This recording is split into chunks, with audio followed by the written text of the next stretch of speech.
once again, back down at Powers, and I think it's about time we did a little video on the Firenza that Zaks' wife bought. We got it off of one of my friends. It had been set up in a garage for quite a few years, so it needed good going over. A bit of a barn find when we got it. Yeah, basically we picked it up. It broke down pretty much straight away, didn't it? And it wouldn't even start. Yeah, so we had to somehow limit it to work. I can't remember, did we get it running? We did get it running, yeah. We drove it down the road with Emma in the car, and Emma was just like not impressed that this was the car she was going to buy. Yeah. Literally crawled to work. I think it needed a new battery, and the fuel in it was knackered, so... do you remember all the jets and the carb were seized up? Yeah, so... We ended up stripping it down on the ramp. That's it. Yeah, I'm sure I got a video of you pouring out the fuel when it was up on the ramp. Yeah, because that's what we did at first, and it still didn't run right. So it was like, I started stripping down cars. But that's what you got to love about old cars. Like you couldn't grab a new car out of a garage with problems and literally fix it with nothing more than hand tools and a box of O-rings. I'm sure we went round the corner. Yeah, we went round the corner and it broke down, literally round by the beefeater, and we managed to get it running again down there. That was when we went back out in it afterwards. Yeah, just to try and get it. Yeah, just to try and see if we'd fix the problems. And there's obviously like still underlining issues so since from then, it being sat. Both carburetors, like fully stripped down, cleaned out, rebuilt both carbs, had the cam carrier off because there was a humongous oil leak. Yeah, there was a big bad oil leak, like and I'm sure when we setting fire oil leak. Yeah, and when we pulled in here, your fire extinguisher's still in the car. Oh yeah, driving it back. Yeah, because Dave, who we bought it off, had already explained that it had caught fire once before when he was actually driving it. So we thought, yeah, better play it safe. Grab the fire extinguisher, fix the oil leak now, rebuilt the carbs. Had all new coolant hoses. We've gone electronic ignition, electronic fan, just to try and keep everything under control, just make it reliable. Some people would be like, oh no, you want to leave it original, but it's like, yeah, you do want to drive it. You want, but really, you just want to know you can go and drive. And anything that you've taken off, like the fan, you can keep, and that can go in a box, and that can easily be put back on if you did want to go back to 100% originality. The thing with this car is, we didn't really appreciate it until we sort of looked at it, is how rare it is, because it is a 2 litre 2000 SL. Yeah, it's 2000 SL, and they did only build them for a very limited amount of time, and obviously with all the old Vauxhalls, there's not that many about. Obviously they were rotted out, and this has got a couple of scabby bits, but all in all it is a very solid car, and it has had some weird odd repairs, but again, nothing that can't be tidied up, possibly redone. But as a base, it's a really good little car, very honest, very solid. Dave, who owned it before, had obviously kept it garaged, kept it dry. Aside from obviously the mechanical issues, the actual body itself is very good. So yeah, he's fitted the electronic ignition. The offensively red coil, that's just like coil every time you open the bonnet. That needs to be painted black, I think. Yeah, but yeah, we went for the AccuSpark after reading on the forums. Some people complained I can't remember the other make, but the other make apparently aren't as reliable as the AccuSpark ones. With these, they're quite a little bit more tricky to fit. You can't just, so is that the original distributor and you've taken the internals out and then you put the new bits in? So all you do is, I'll show you. So with these lovely new rad hoses. Yes. Beautiful. So with these, basically underneath this is the advanced retard weights, or the advanced weights. So when you want to put the coil drive on, you actually need to take the distributor out, strip the whole distributor down to be able to put the ring up, rather than whereas most of them you just put in from the top underneath the rotor. Yeah, I've only ever just literally got a whole electronic ignition dizzy and slotted it in a hole and timed it up. So yeah, all the carbs were rebuilt. Yeah, all the new water hoses we got from, I can't remember the fella's name, but he's like the only person in the world that sells them. Find out who he is and I'll put a link in the description and all that jazz. Yeah. And then the best bit was, so when Em was taking it out for a little test drive. Yes, the third time we ever drove it. We haven't done many miles in this. We've had it a while, but due to one thing or another, it's taken us a while. And the weather's been hands as well. So yeah, we've been out a couple of times. I think the third time we took it out, the brakes completely failed. Like pedal to the floor, we had absolutely nothing. Yeah. So we managed to get. Luckily, we were only about half a mile down the road. Managed to limp it home on the handbrake. Got home, started looking for leaks, presuming a pipe had burst, but nothing. And in pumping the pedal, the brakes all just come back. So we kind of assumed from that probably the master cylinder.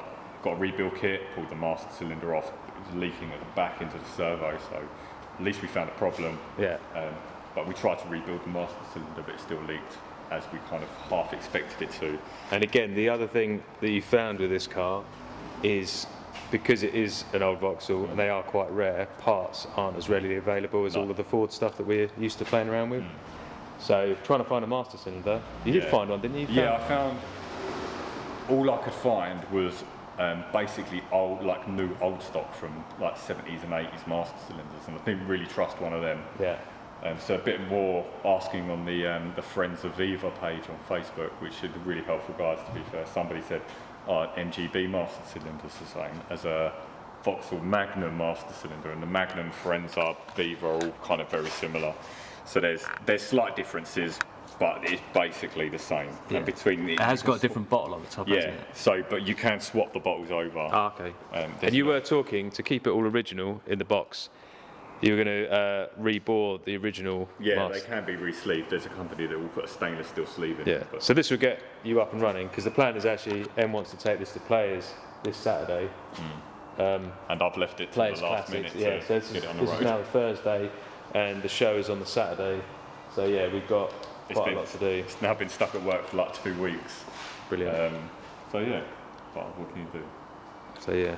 Oh, you want to show the latest purchase. So not only have you been sorting out the running of the engine and getting it up to scratch and reliable, you've also treated it to some new boots, which are in the shape of, don't even know what they are.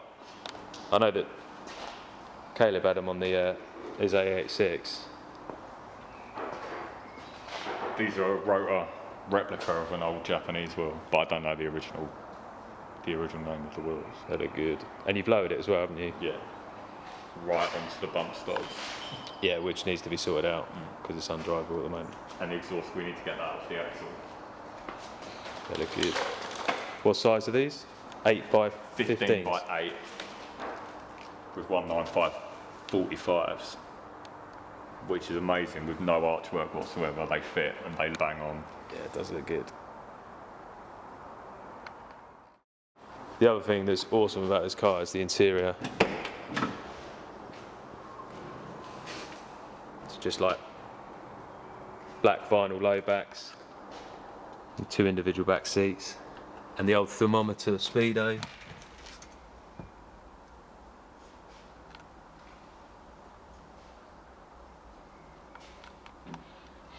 Original radio. So what's left to do tonight?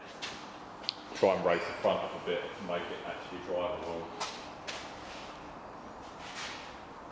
Get the exhaust off the axle to make it bearable. Make it drivable.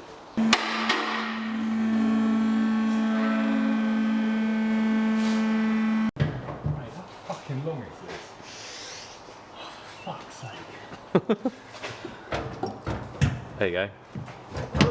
Quickly fucking take the exhaust off and fucking make it fucking short. The axle's in the way. Fucking tank's in the way as well. Oh, suck my dick. I'll just wait, just hang on that. Oh, hang on. Come on, you wait. Yeah, I really don't. I'm a featherweight. Pull the wheel down, it's nice and clean. You want to keep the office down. Oh, mate, really? Mate, fucking must be so fucking close. Hang on.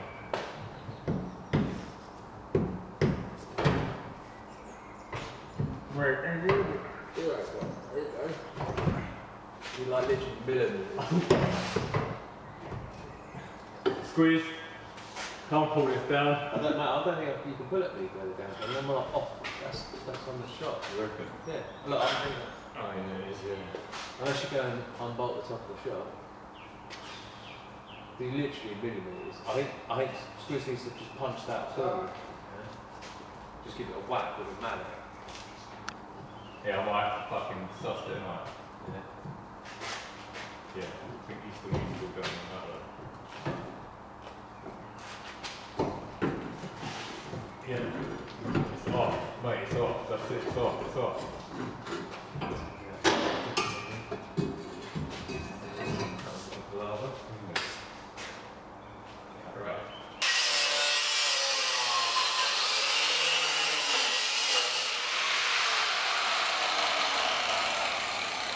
That better?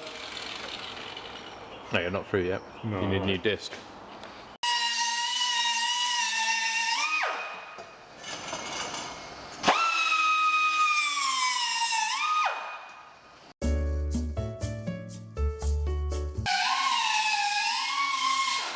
Squizzy's just turned up in his XR2 and we're just going to do a bit of tinkering on it. He needs to lower the cradle down a bit more because the gearbox is actually hitting on the cutout. So I'm just going to knock him up some 4mm cradle spaces, then we'll fit them on the front and the back. How does this even go? Oh, you won't ever get that exhaust back on. It's like one of those cracker puzzles at Christmas.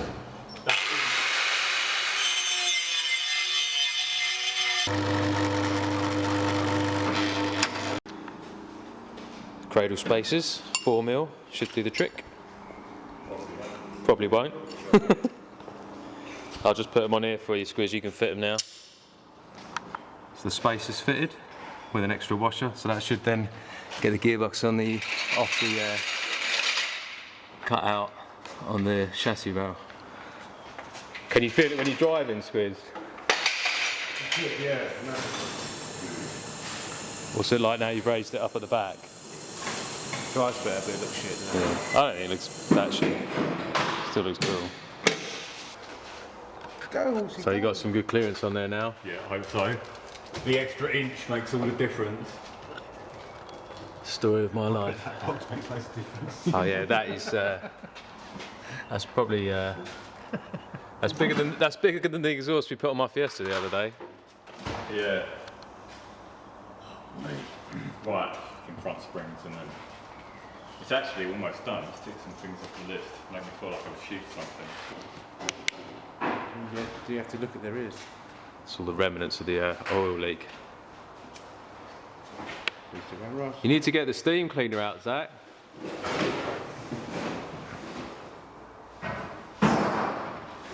It is a really solid car though, considering what it is and how old it is.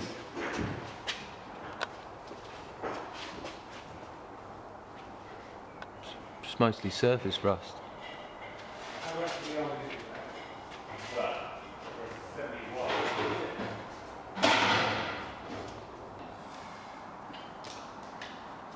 Just fitting his lug nuts.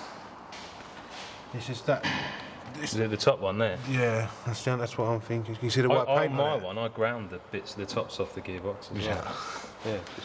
See the white paint on it where it's been rubbing? Yeah, it's a tiny Yeah. cut out. Take it around the block, see if it's any better.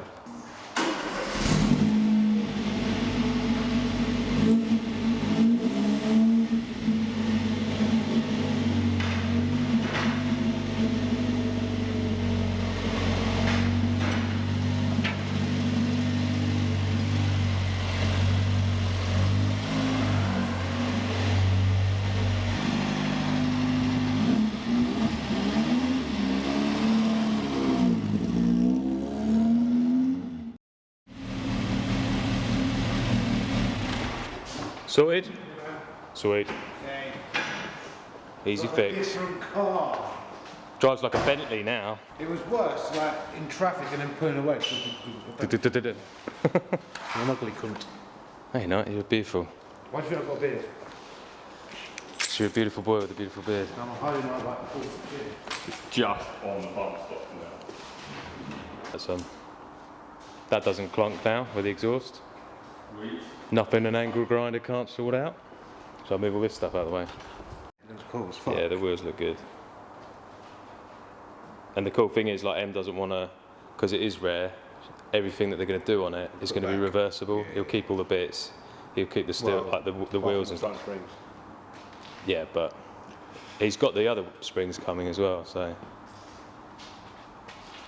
But yeah, nothing else really needs to be done. I think there's a bit of an issue with the gearbox. They're talking about getting another gearbox and rebuilding it. Straight cut quaif. No, it doesn't need a straight cut quaif. Just that as it stands is the tits. And then yeah, just like tidying up, there's a couple of bits on the interior that have obviously like perished and cracked. But again, trying to find parts for it, it's nigh on impossible. And again, he'll keep all the airbox and stuff, so that can all be put back on if you ever wanted to get rid of the trumpet look. It's a wicked colour as well. Is it not weird for that era to have the wing mirror there and not on the actual wing? In that era, it must have been one of the first cars to have it. I don't know, yeah, the Anglia has them all up the front, Yeah, and all the old Cortinas had them up here.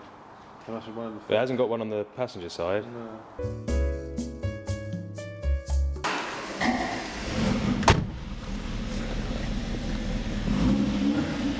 Just going to take the Firenza around the block.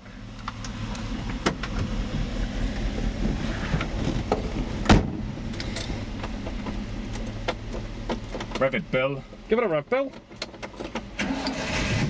On the button.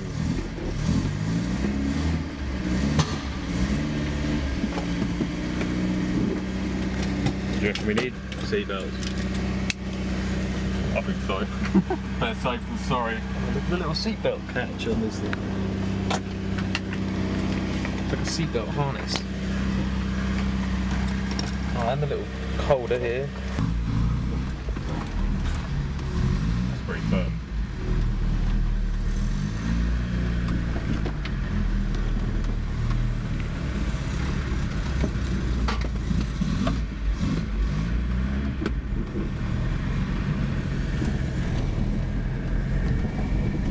Got halogen headlights.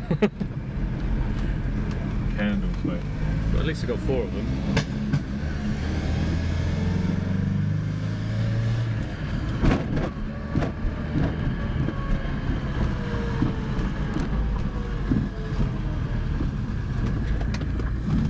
You tighten up all the wheel bars, didn't you? Yeah.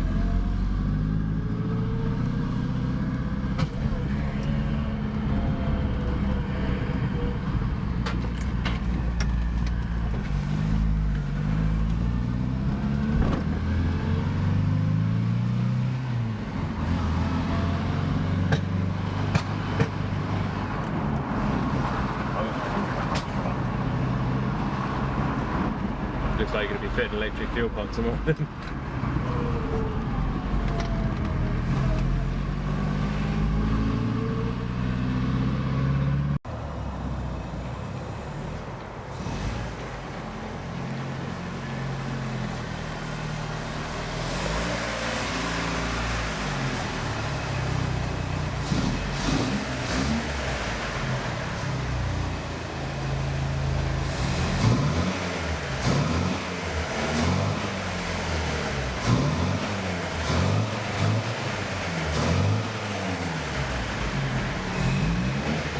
Jerry, it's just really cold.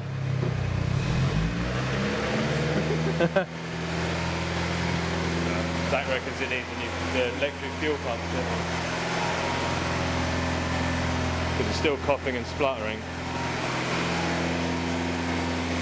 And he's tuned these carbs to death.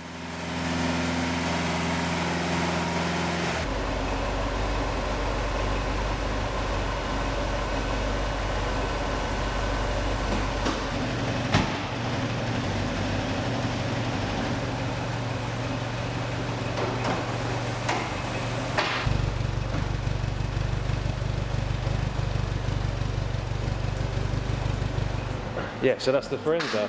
Zach's going to bang a fuel pump on it tomorrow because it's still not running 100% right, so hopefully once that's on it'll sort out the coughing and spluttering and it'll actually make it to players on Saturday, fingers crossed.